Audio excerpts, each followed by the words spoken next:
In this story about Postman Pat, when you hear this, turn the page.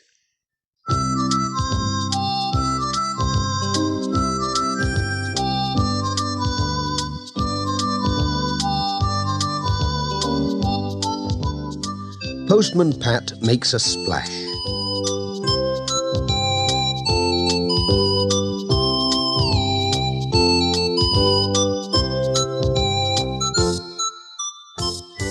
There was a new baby at Greendale Farm, baby Paul.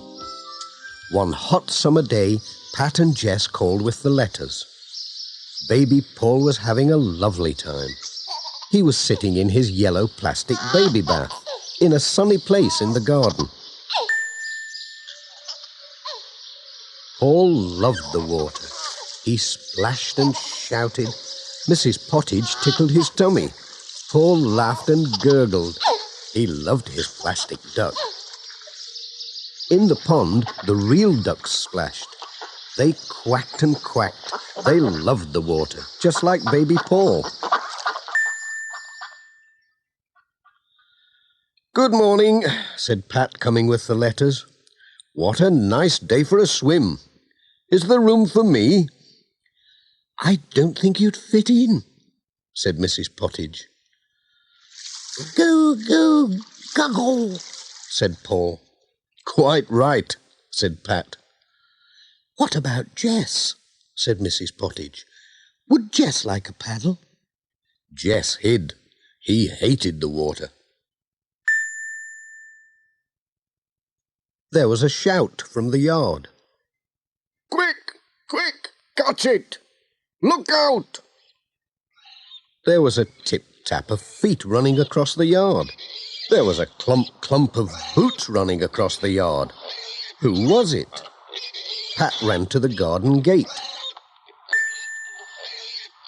"My goodness," said Pat. "It's your pig. It's run away. And Peter Fogg's after it." "It'll be that Jenny again," said Mrs. Pottage. "Oh, she is a demon. She's forever running away, and Peter will never catch her by himself." "I'll go and give him a hand," said Pat. "No," said Mrs. Pottage. "I know that pig better than anyone. She'll behave for me. Oh, Pat, could you see to Paul? Just dry him and put his nappy on. I'll catch that pig in a minute." "Leave it to me," said Pat. "I'm sure I can manage a baby better than a pig." Pat held Paul in his baby bath. Mrs. Pottage ran after the pig. Jess came to see what was going on. Paul laughed and splashed in his baby bath. "No more splashing," said Pat. "I'm getting wet." Paul didn't know what Pat said. He was too small. He splashed and splashed. "Oh dear," said Pat. "I'm getting very wet." Jess watched. He didn't come too near. He didn't want to get wet. "You'd better come out now," said Pat. But Paul didn't want to come out of the water. He kicked when Pat tried to lift him out. He kicked and splashed. Pat got wetter and wetter. "Come and help me, Jess," said Pat. Jess stood where Paul could see him and said, "Meow." Paul looked at Jess. Paul said, "Yes." He stopped kicking. He liked Jess. He wanted to play with Jess.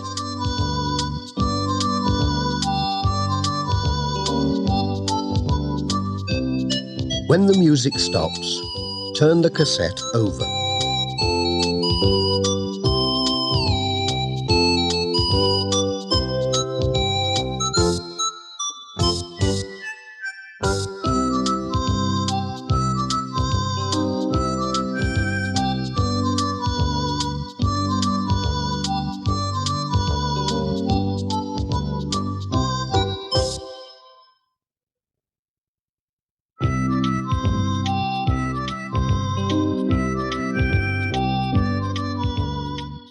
"You can play with Jess," said Pat, "when you're dry.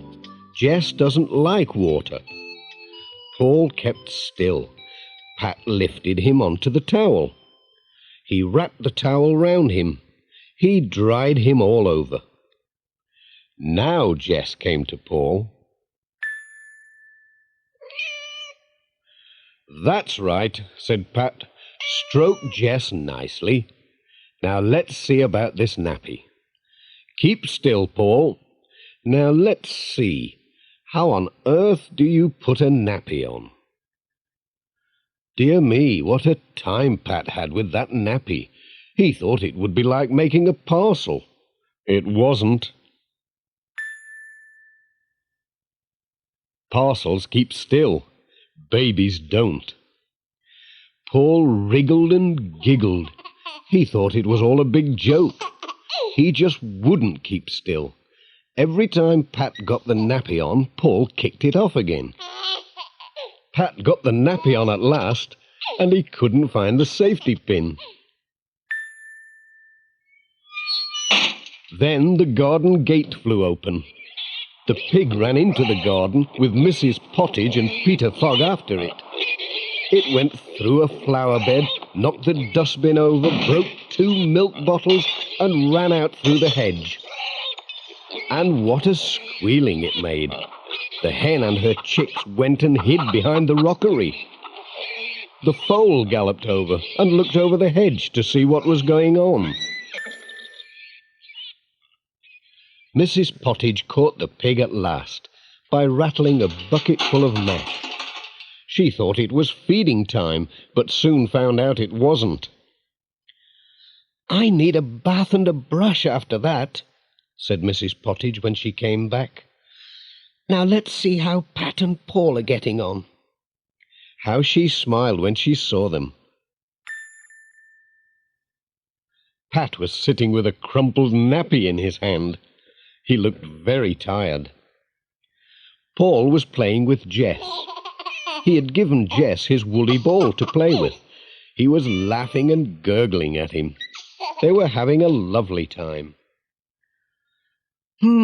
Said Mrs. Pottage. "You didn't get far with the nappy, did you?" "Dearie me," said Pat. "He just would not keep still." "Well, he likes playing with nothing on," said Mrs. Pottage, "and he's having a lovely time with Jess. But we'd better get his nappy on now. You just have to be firm, you know." A puff of talc and a few squeals later, Paul was well tucked into his nappy and his clothes. "I must say," said Mrs. Pottage, "you two make very good babysitters. I'll take the letters round and you can look after Paul for the day." "I think I'll stick to letters," said Pat. "I'm better at that. I'd better be on my way now." "Thanks for keeping an eye on Paul," said Mrs. Pottage. "I don't know what we would have done without you. Cheerio." "I think Jess helped more than I did," said Pat. "Bye." At lunchtime, Pat put his hand in his pocket and found a piece of soap and a safety pin. The soap was furry from the fluff in his pocket.